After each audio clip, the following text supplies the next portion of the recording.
Hello दोस्तों, हमारे YouTube channel में आप सभी का स्वागत है। इस वीडियो में हम अपने बाजार के ऊपर डिस्कशन करने वाले हैं।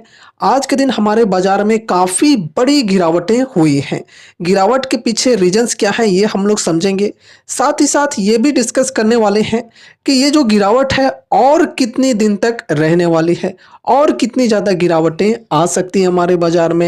एंड इन चीज़ों को लेकर एनालिस्ट का क्या कहना है, इन सभी चीज़ों के ऊपर हम लोग समझने वाले हैं काफ़ी डिटेल में।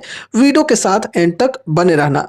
देखो दोस्तों, आज का दिन ऐसा था कि चाहे कोई भी इंडेक्स हो, सभी यहाँ पर रेड में क्लोजिंग दिए हैं। लाइक यहाँ पर आप लोग देख सकते हो, निफ्टी 50 -0.44% की गिरावट, नेक्स्ट 50 -2.28% की गिरावट।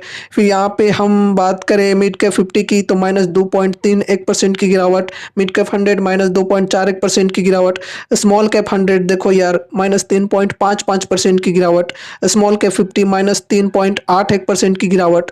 तो ओवरऑल सभी इंडाइसेज में हमें काफ़ी बड़ी गिरावटें देखने को मिली है। एंड स्पेशली हम यहाँ पर मिड एंड स्मॉल कैप्स की बात करें तो भाई साहब ये सबसे ज़्यादा पिटे हैं। देखो इनकी जो वैल्यूएशन है ना, ये काफ़ी एक्सपेंसिव है अभी भी, जबकि गिरावटें इनमें काफ़ी ज़्यादा चल रही हैं पिछले कुछ समय से। लेकिन फिर भी स्मॉल एंड मिड कैप्स के जो शेयर्स हैं ये अभी भी एक्सपेंसिव हो रखे हैं, ठीक है।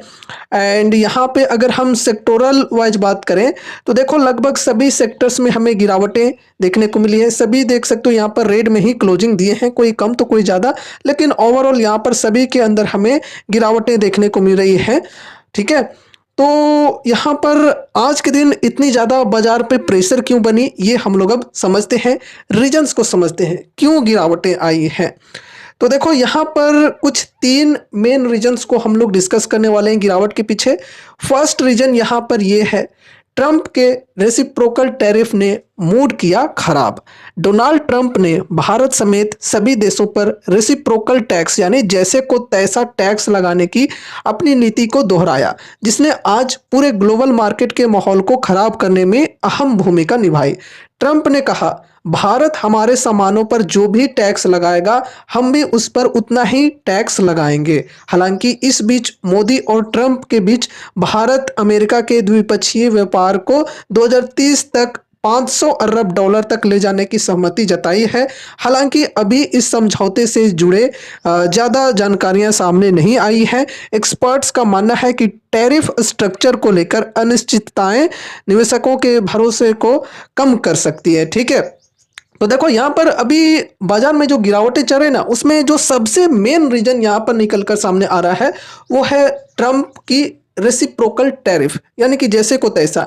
इनका कहना यह है कि जो देश हमारे पे जैसा टैरिफ लगा रहा है हम भी बदले में उसके ऊपर वैसा ही टैक्स लगाएंगे, यानी कि इसे ही जैसे को तैसा टैक्स कहा जाता है, ठीक है। अब देखो भारत की बात करें तो भारत जो है ये अमेरिकन गुड्स के ऊपर काफ़ी हैवी टैक्स लगाता है। तो उस हिसाब से देखें तो भारत के ऊपर भी, भारत के गुड्स के ऊपर भी अमेरिका हैवी टैक्स लगाएगा। तो ऐसे में इनके प्रोडक्ट्स की जो डिमांड्स हैं ये काफ़ी गिर सकती है अमेरिका के अंदर, ठीक है। तो इस वजह से यहाँ पर अनिश्चितताएं बनी हुई है। वैसे हमारे जो पीएम हैं इन्होंने ट्रंप से मुलाकात भी किए हैं, लेकिन उसके बाद टैरिफ को लेकर ऐसी कुछ चीज़ें सामने नहीं आई हैं, बल्कि ट्रंप ने कुछ चीज़ें चिपका दी हैं हमारे ऊपर। ट्रंप जो है ये अब यानी कि अमेरिका की बात करें तो F-35 फाइटर जेट जो है ये अमेरिका को बेचने वाला है, जो कि काफ़ी कॉस्टली होता है, ठीक है। हालांकि है एडवांस्ड 5th जनरेशन का एयरक्राफ्ट है, लेकिन कॉस्टली है काफ़ी ज़्यादा। और इसके अलावा और क्या क्या चीज़ें चिपकाए हैं इन्होंने, लाइक यहाँ पे देखो ऑयल एंड गैस जो है वो यहाँ पर चिपका दिया गया है। भारत जो है अब रूस के बजाय ज़्यादातर जो ऑयल एंड गैस है वो अमेरिका से खरीदने वाला है। थोड़ी सी प्रॉब्लम ये हो गई है कि अगर भारत उनकी चीज़ों को नहीं एक्सेप्ट करता है, नहीं तेल और गैस वगैरह खरीदता है, तो फिर अमेरिका के ऊपर से और भी ज़्यादा टैक्स वगैरह लगाए जा सकते हैं। तो भारत भी थोड़ा सा यहाँ पर कमज़ोर पड़ रहा है इस चीज़ को लेकर। एंड जबकि रसिया जो है, रसिया के जो तेल आते हैं वो थोड़े से सस्ते भाव पर आते हैं भारत में। अब देखा जाए आगे चलकर क्या होता है। ट्रंप का जो कहना है वो ये है कि हम आपके पास तेल बेचना चाहते हैं, तेल और गैस जो भी है वो हम बेचना चाहते हैं। अब भारत भी इसके लिए राजी हो गया है। साथ ही साथ व्यापार को लेकर भी कुछ चीज़ें हुई हैं। यहाँ पर देखो कही जा रही है कि भारत अमेरिका के द्विपक्षीय व्यापार को 2030 तक 500 अरब डॉलर तक ले जाने पर सहमति जताई है। ठीक है, अब देखो दोस्तों, यहाँ पर टैरिफ को लेकर वैसी कुछ अनाउंसमेंट तो नहीं हुई है कि यहाँ पर भारत के ऊपर हम टैरिफ को कम करेंगे या फिर नहीं लगाएंगे, ऐसी कुछ चीज़ें नहीं हुई हैं अभी तक। तो थोड़ी सी यहाँ पर जो भरोसा है वो यहाँ पर इन्वेस्टर्स का जो है वो खत्म होते हुए देखने को मिला है। और यहाँ पर पैनिक सेलिंग चल रही है हमारे बाजार में। ठीक है, पैनिक सेलिंग चल रही है पूरी तरीके से यहाँ पर, और इसके पीछे जो मेन रीजन है वो यही है रेसिप्रोकल टैरिफ। अब देखो आगे चलकर क्या चीजें होती हैं यहाँ पे। रेसिप्रोकल टैरिफ अगर इंडिया के ऊपर लग जाता है तो फिर आप लोग समझ कर चलो बाजार का क्या हालत होगा, है ना। अब यहाँ पर नेक्स्ट रीजन के ऊपर डिस्कशन करते हैं, जो कि है विदेशी निवेशकों की नहीं थमती बिकवाली। जैसा कि हमने जो ओल्ड चैनल है इस पे काफ़ी बार डिस्कस भी किया है कि एफआईआईज के द्वारा जो सेलिंग है ना, ये एकदम कंटिन्यूअसली चलते आ रही है। ठीक है, सेलिंग जो है ये रुकने का नाम ही नहीं ले रहा है भाई साहब। एंड यहाँ पर देखो आज के दिन गिरावट हुई इतनी बड़ी, तो यहाँ पर भी एफआईआईज के द्वारा सेलिंग हुई होगी। ठीक है, वो भी मैं आपको कम्युनिटी टैब पे पोस्ट करके इन्फॉर्मेशन दे दूंगा कि कितनी सेलिंग हुई है आज के दिन एफआईआईज की।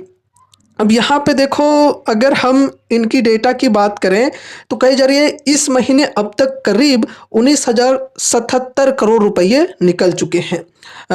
एफआईआईज के जो अमाउंट्स हैं उनकी बात हो रही है। ठीक है, तो इन्होंने 19,077 करोड़ रुपए अभी तक निकाल दिए हैं हमारे बाजार से, इस महीने की बात है सिर्फ। ठीक है, इससे पहले जनवरी की अगर हम बात करें तो भारतीय बाजार से इन्होंने 78,027 करोड़ रुपए की निकासी की थी। 78,027 करोड़ रुपए इन्होंने निकाले थे। ठीक है, आगे देखो यहाँ पर कही जा रही है मार्केट एक्सपर्ट्स का कहना है कि भारतीय करेंसी में जारी कमजोरी और ग्लोबल आर्थिक अनिश्चितताओं ने इस निकासी को बढ़ावा दिया है। डेफिनेटली ये सही बात है।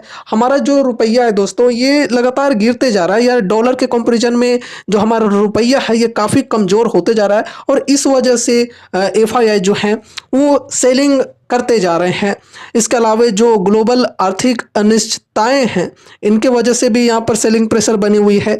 एफआईआई ने गुरुवार को भी शुद्ध रूप से 2789.91 करोड़ रुपए के शेयर बेचे। ठीक है, कल की बात है यहाँ पर।